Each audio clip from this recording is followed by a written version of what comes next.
আসসালামু আলাইকুম ভাইয়া আপুরা, যে যেখান থেকে আমার ভিডিওটি দেখতেছেন আশা করি সব ভালো আছেন, সুস্থ আছেন।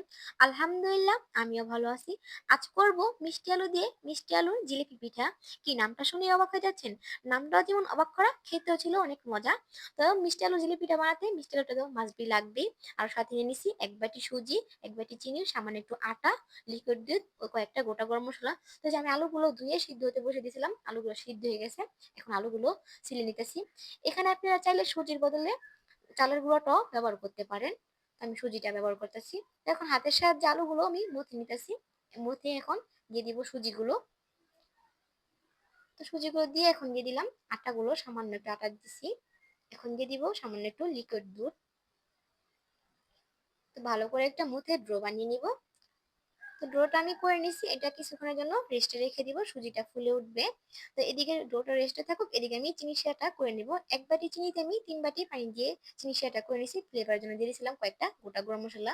তো যে আমার ডোটাও ফুলে অনেক হয়ে গেছে। তো ডোটা আমি 8 ভাগে ভাগ করে নিছি। এখন লম্বা করে দড়ির মতন বানিয়ে নিব। খুব বেশি মোটাও করব না, খুব বেশি চিকনও করব না, মিডিয়াম সাইজের মতন একটু দড়ির মতন করে বানিয়ে নিছি।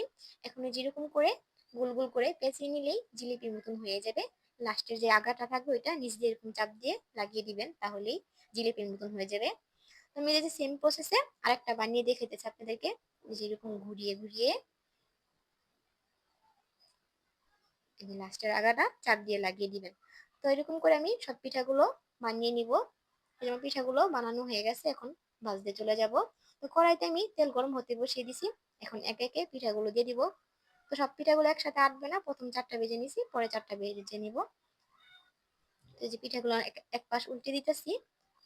তো অল্প আছে পিঠাগুলো ভালো করে ভেজে নিব উল্টিয়ে পাল্টিয়ে। তো এই যে আমার পিঠাগুলো ভাজানো হয়ে গেছে প্রথম 4টা, বাকি 4টা এখন ভেজে নিব। তো আমার আজকের পিঠা ভিডিওটা কেমন হয়েছে সবাই কিন্তু কমেন্টে বলে যাবেন। আর ভালো লাগলে চ্যানেলটিকে সাবস্ক্রাইব করে পাশে থাকবেন, আমার সাবস্ক্রাইব ভাই বোনেরা ছাড়াও যারা আমার ভিডিওটি দেখতেছেন।